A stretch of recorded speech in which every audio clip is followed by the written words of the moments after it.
Belakangan ini, publik dikejutkan dengan berbagai laporan terkait perlakuan sejumlah oknum pengasuh di lingkungan pondok pesantren.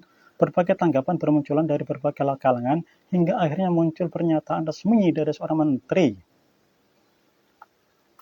Perlu digarisbawahi, pernyataan menteri yang menyebutkan bahwa tindakan atau perlakuan yang dilakukan oleh oknum pengasuh pondok pesantren tersebut adalah khilaf. Tentunya pernyataan ini memicu diskusi luas di tengah masyarakat, membawa kita berhadapan langsung pada satu pernyataan besar. Apa sebenarnya khilaf itu?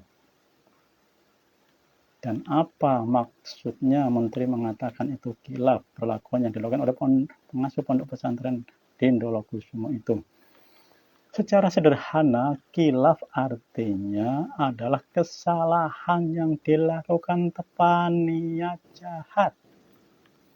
Khilaf akibat kelalaian atau kekeliruan dalam bertindak yang tidak disadari keinginan untuk berbuat buruk.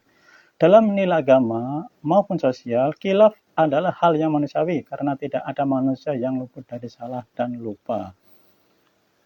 Namun di sisi lain, masyarakat juga memegang teguh prinsip kebenaran dan keadilan. Bagi banyak orang, perlakuan yang dirasakan berlebihan, menyakiti atau melanggar aturan, terutama jika dilakukan oleh seseorang yang terpercaya dan dihormati seperti pengasuh pondok pesantren, tidak bisa serta-merta hanya disebut khilaf. Ada yang menilai tindakan tersebut sudah masuk ranah pelanggaran, hingga harus ada pertanggungjawabannya yang jelas. Pihak yang sejalan pernyataan menteri melihat konteks di mana kesalahan itu mungkin terjadi karena kekurangnya pemahaman, kelalaian atau penafsiran yang berbeda dalam mendidik sehingga dianggap sebagai khilaf yang masih bisa diperbaiki. Sementara pihak lain menuntut kebenaran yang lebih tegas, berpendapat bahwa perlakuan yang menimbulkan dampak buruk tidak cukup disebut hanya khilaf. Pada akhirnya, semua pihak sepakat bahwa tujuan utama adalah mencari kebenaran, menegakkan keadilan, dan menjaga martabat lembaga pendidikan seperti pesantren. Kita semua sepakat bahwa khilaf itu wajar, namun kebenaran dan perlindungan bagi semua pihak, terutama pesantren yang menuntut ilmu, itu harus wajib diprioritaskan. Mari kita sama-sama berjalan mencari kebenaran, dan sesungguhnya yang bisa membedakan antara khilaf dan pelanggaran.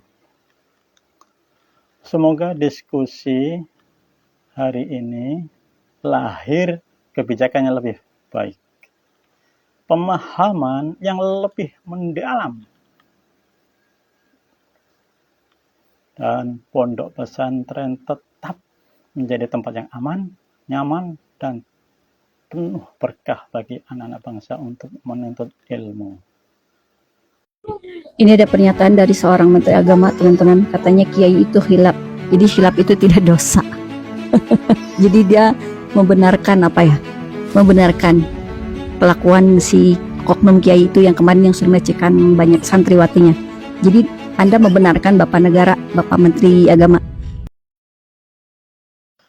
Bagaimana menurut kamu pernyataan menteri ini yang katanya pengasuh pondok pesantren di Ndolokusumo itu hanya khilaf?